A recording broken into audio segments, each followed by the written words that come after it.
So hello guys, welcome. This is SJ reaction. இன்றைக்கி நம்ம என்ன பார்க்க போகிறோம் அப்படின்னா, வேட்டையினுடைய ஃபர்ஸ்ட் சிங்கிளுடைய ப்ரோமோ வந்திருக்கு. மனசில் ஐயோ எனக்கு இந்த கேட்டவுடனே அர்த்தமைந்தா ராஜா ஞாபகம் வந்துச்சு. எப்படி இருக்க போகுதுன்னு தெரில ஆக்சுவலாக. அண்டு நான் ஒரு ஒரு ஃபீடு மாதிரி ஒன்று பார்த்தேன். ஃபீடில் வந்துச்சு ஒரு போஸ்ட்டில், like bringing back the legendary singer of like something வந்துச்சு.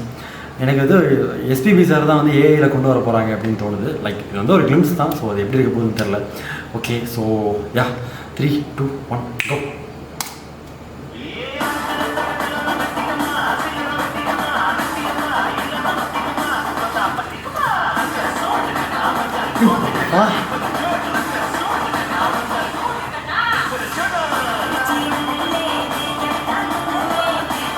மலேசியா வாசிக்கிறோம் சார்.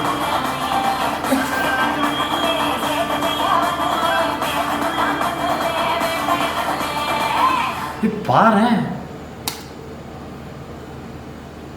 லைக் இது வந்து ஒரு என்ன சொல்ல, ஒரு யா அனிருத். ஓகே, அண்ட் ஹிப்ஹாப் தமிழாவுடைய அந்த ஒரு சேசிஸ் வைப்ரண்ட் இருக்கும்ல, அந்த ஃபீல் தருது எனக்கு. லாஸ்ட்டாக அது யார் சின்ன பொண்ணு தான் பாடியிருக்காங்களா அந்த வேட்டை என்னல்ல அப்படின்னு வரும்போது, நான் அதை எதிர்பார்க்கல. மலேசியா வாசித்தேன் சார். அது நான் பொதுவாகவே வந்து ரஜினி சார் ஃபிலிமில் எனக்கு வந்து அனிருத் இருக்காருனாலே ஒரு எக்ஸ்ட்ரா பம்ப், எக்ஸ்ட்ரா ப்ளஸ். நான் வந்து பேட்டையில் கூட விட்டுருவேன், பட் தர்பாரை கூட விட்டுருவேன். ஆனால் ஜெயிலர்லாம் வந்து அனிருத்தோட பிஜிஎம் இல்லாமல் பார்க்கவே முடியாது. எனக்கு என்னமோ அனிருத் தான் வந்து ஒரு படத்தோட ஒரு மெயின் ஹீரோ மாதிரி எனக்கு தோணும். ஸோ இதில் வந்து எப்படின்னா, டிஜே ஞானவேல் சார் வேறு, ஒரு ரஜினி சார்னு வந்தவொடனே ஒரு மாஸ் வைப்பில் போயிடுவாரா அப்படின்றது வந்து எனக்கு தெரில.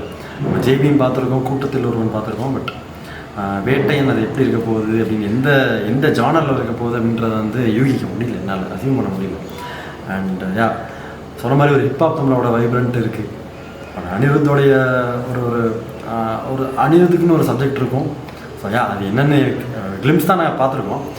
நாளைக்கு தான் தெரியும் எப்படி என்ன எப்படி இருக்க போகுது அப்படின்னு. ஓகே, நான் சூப்பர் ஸ்டார் ரஜினிகாந்த் சார்னோடனே நான் வந்து ரொம்ப எக்ஸைட் ஆகிடுறேன். கிளிம்ஸ்லேயே நான் வந்து அந்த மனசில் பார்க்கும்போது சொன்ன மாதிரி அர்த்தமைந்தா ராஜா அதான் எனக்கு ஞாபகம் வந்துச்சு. Okay, so yeah Malaysia Vasudevan sir வேறு 27 இயர்ஸ்க்கு அப்புறம், அதிலே சொல்லியிருந்தாங்க 27 இயர்ஸ்க்கு அப்புறம் ரஜினி சாருக்காக பாடுறாரு அப்படின்னு. ஸோ யா அதான் கிளிம்ஸ்.